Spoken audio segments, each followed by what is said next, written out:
Well, hello again. Welcome back to the dramatic To Be Continued where we left off.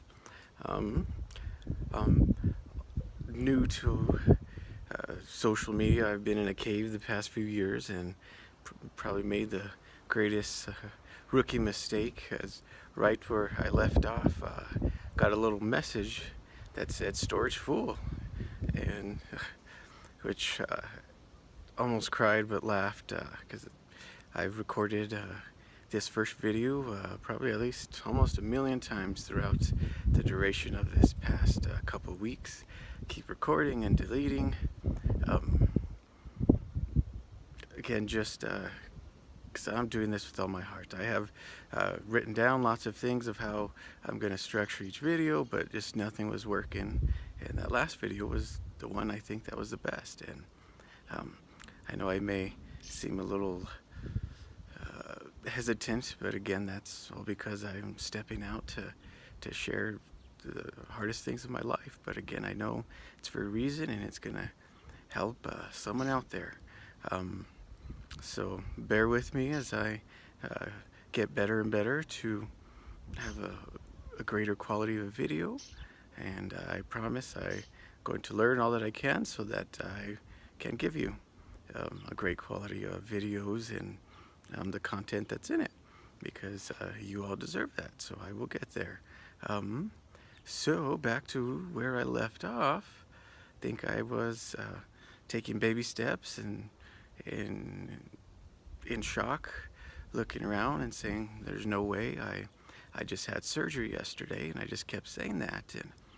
And I looked up at my mentor. His eyes were already teary at the moment, and then it hit me, and tears started rolling from my eyes when I said it again. I just had surgery yesterday. There's just doesn't make sense that even the surgical pain, everything was just gone. I mean, still walking around, and then at this point, since I'm crying, my mother and father-in-law, who were also right there, started crying and just enjoy, because this is a moment that we had been waiting for, praying for quite the years. I mean, it had already been 4 or 5 years at this point, and it just was amazing.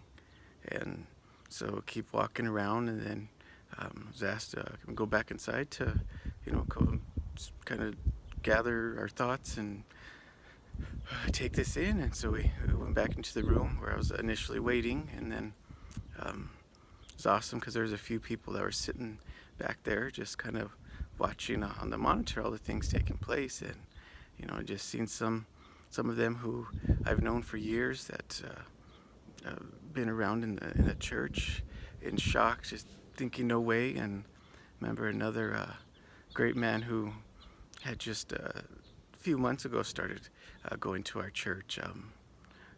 Awesome man, very, very intelligent, and very kind and loving. I mean, he gave it his all. This guy would bring me lotions, and just so concerned every time he would see me and want to talk. And for him and them in that room to see that was just amazing. If that gave that ounce of hope for whatever they were going through in their lives, and to see that miracles are not a hoax, not a coincidence, and they do happen. And so after a few minutes talking in there, I head out to the stage where I was prayed for, and my goal doing that was merely to go to the other side of the stage, to go hug and walk to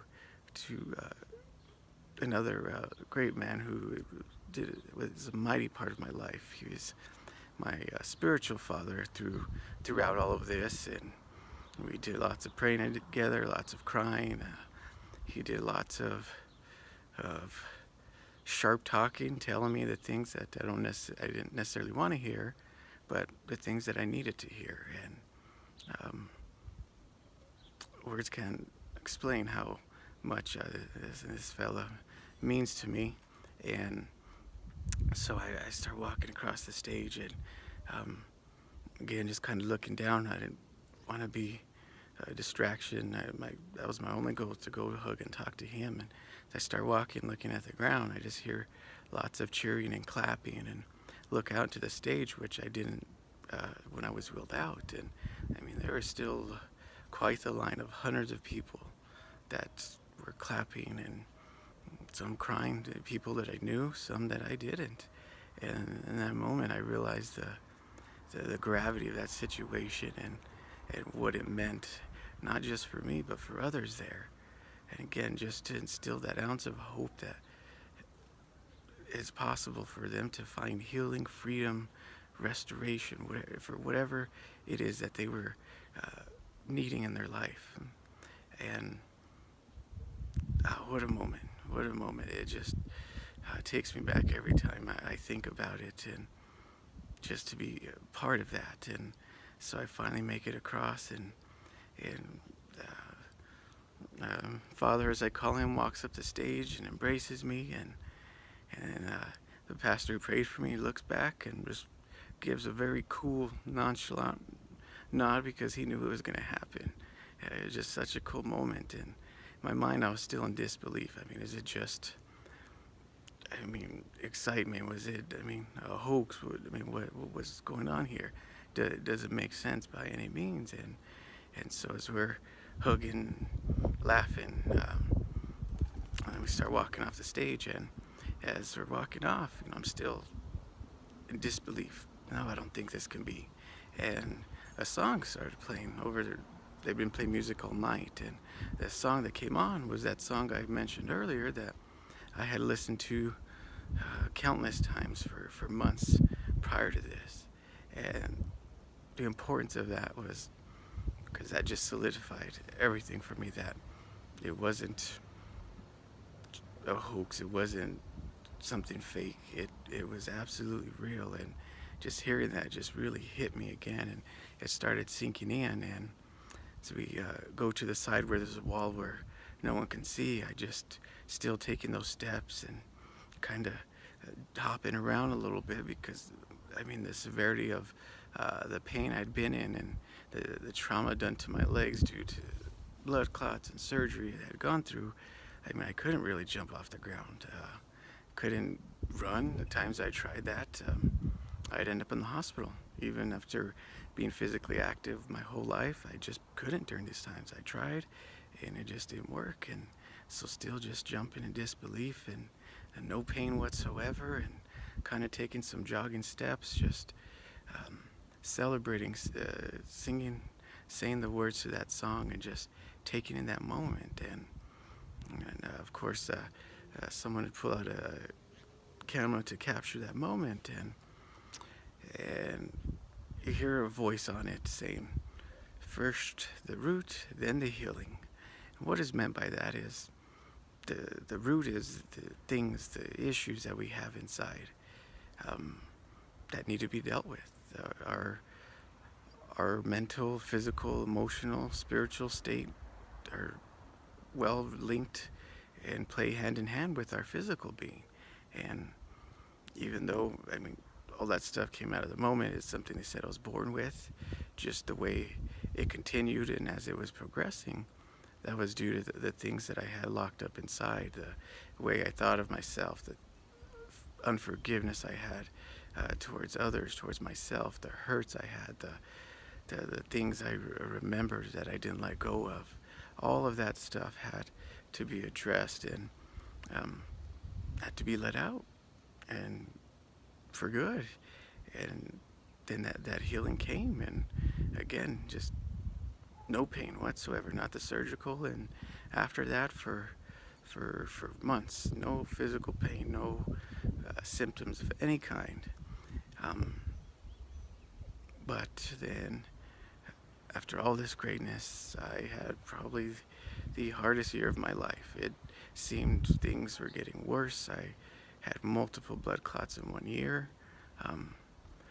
Prior to this, I believe I was already, 11 surgeries deep in the past 4 years. But the past year, 2017, I had 9 surgeries that year alone. Had to be hospitalized in the ICU every time. And in the midst of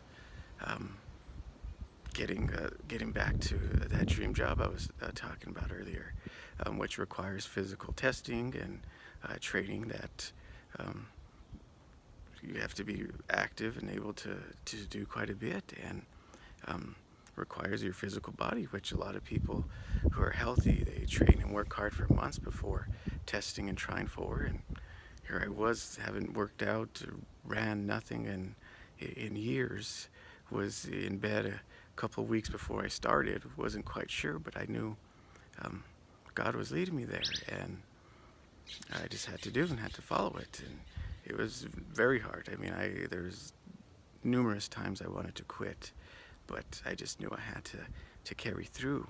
And again, in the midst of all the great, wonderful things, this healing, this miracle that I've been waiting for, seemed to it seemed to be a hoax now. It seemed to be fake and not real.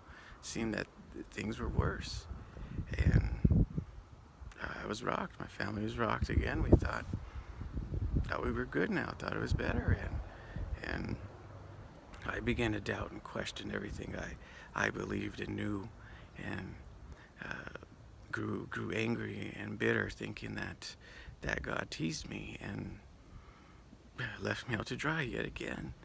And this year was, I tell you, terrible.